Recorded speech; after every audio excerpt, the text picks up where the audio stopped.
बहुत समय पहले की बात है। एक छोटे से गांव में मोना नाम की एक लड़की अपने माता पिता के साथ रहती थी। मोना के पिता किसान थे और वो सारा दिन मेहनत करते थे और जो कुछ भी कमाते थे उसी अपनी बेटी और बीवी के खर्च कर देते थे।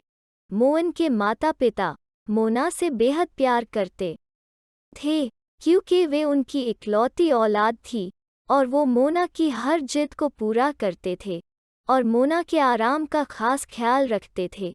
मोहन की जिंदगी यूं ही हंसी खुशी गुजर रही थी, मगर कुछ ही अरसे बाद मोना के माँ अचानक से बीमार पड़ गई और जब उसी हॉस्पिटल लेके गए तो डॉक्टर्स ने बताया कि इनका ऑपरेशन होगा और ऑपरेशन बहुत महंगा था।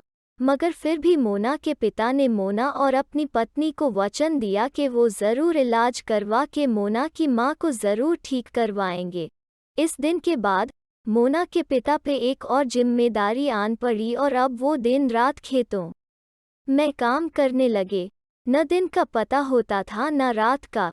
इसी बेख्याली में उनकी सेहत भी खराब हो रही थी और एक रात यूं ही खेतों में काम करते समय उन्हें किसी जहरीली चीज ने काट लिया, जिसके कारण उनकी उसी जगह मौत होगी।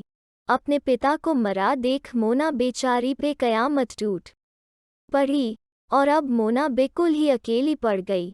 बस घर में एक बीमार माँ थी, मगर अब अपनी माँ को ठीक करने की जिम्मेदारी मोना ने अपने सर ली और वचन दिया अपनी माँ को कि वो ज़रूर उसका इलाज करवाएगी।